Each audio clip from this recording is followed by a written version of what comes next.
അമേരിക്കയുമായി ഭാവിയിൽ ഉണ്ടാകാൻ സാധ്യതയുള്ള സമാധാന കരാറിന്റെ ഭാഗമായി ഇറാന്റെ കൈവശമുള്ള സമ്പുഷ്ടീകരിച്ച യുറേനിയം ഏറ്റെടുക്കാൻ തങ്ങൾ സന്നദ്ധരാണെന്ന് വീണ്ടും പറഞ്ഞിരിക്കുകയാണ് റഷ്യ.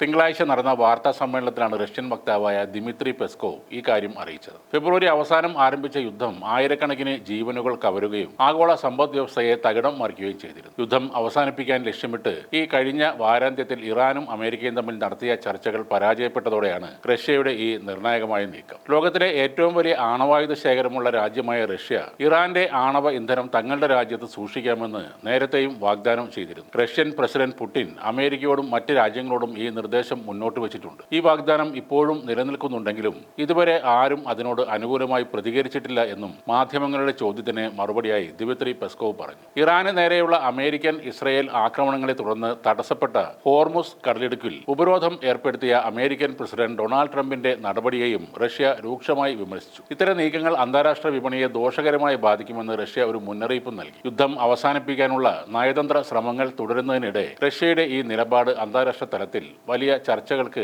വഴിതുറന്നിരിക്കുകയാണ്. യുറേനിയം സമ്പുഷ്ടീകരണത്തെ ചൊല്ലി അമേരിക്കയും ഇറാനും തമ്മിലുള്ള തർക്കം ഇപ്പോൾ രൂക്ഷമാവുകയാണ്. 20 വർഷത്തെ വിലക്ക് വേണമെന്നാണ് അമേരിക്കയുടെ നിലപാട്. എന്നാൽ 5 വർഷം മാത്രം നൽകാമെന്ന ഇറാന്റെ വാശിയാണ് കഴിഞ്ഞ ദിവസം പാകിസ്ഥാന്റെ മധ്യസ്ഥതയിൽ ഇസ്ലാമാബാദിൽ നടന്ന സമാധാന ചർച്ചകൾ വഴിമുട്ടിച്ചതെന്ന് ആക്സിയോസ് റിപ്പോർട്ട് ചെയ്തു. മറ്റ് പല നിയന്ത്രണങ്ങൾക്കും ഒപ്പം ചുരുങ്ങിയത് 20 വർഷത്തെ നിരോധനമാണ് അമേരിക്ക നിർദ്ദേശിച്ചതെന്ന് ഈ ചർച്ചകളെക്കുറിച്ച് അറിയുന്ന ഒരു വ്യക്തി ആക്സിയോസിനോട് പറഞ്ഞു. ഇറാന്റെ ആണവ പദ്ധതിയിൽ അമേരിക്ക എത്രത്തോളം കർശനമായ നിയന്ത്രണങ്ങളാണ് ലക്ഷ്യമിടുന്നത് എന്ന് ഈ റിപ്പോർട്ട് വ്യക്തമാക്കുന്നു. എന്നാൽ ഈ നിർദ്ദേശത്തിനെതിരെ വളരെ കുറഞ്ഞൊരു കാലയളവാണ് ഇറാൻ മുന്നോട്ട് വെച്ചത്. 5 വർഷത്തേക്ക് മാത്രം സമ്പുഷ്ടീകരണം നിർത്തിവെക്കാമെന്നാണ് ഇറാന്റെ നിലപാട്. ഇരുപക്ഷവും തമ്മിലുള്ള അഭിപ്രായ വ്യത്യാസം അതോടെ രൂക്ഷമായെന്നും അൽ ജസീറ റിപ്പോർട്ട് ചെയ്യുന്നുണ്ട്. ഇറാൻ യുറേനിയം സമ്പുഷ്ടീകരണം പൂർണ്ണമായും നിർത്തലാക്കുമോ എന്നും നിലവിലുള്ള ശേഖരം ഉപേക്ഷിക്കുമോ എന്നതുമായിരുന്നു ചർച്ചകളിൽ ഉയർന്നു വന്ന പ്രധാന തർക്ക വിഷയം. സമ്പുഷ്ടീകരിച്ച മുഴുവൻ യുറേനിയവും ഇറാനിൽ നിന്നും മാറ്റണം എന്ന അമേരിക്കൻ പ്രതിനിധികളുടെ ആവശ്യത്തോട് അന്താരാഷ്ട്ര നിരീക്ഷണത്തിൽ യുറേനിയത്തിന്റെ തീവ്രത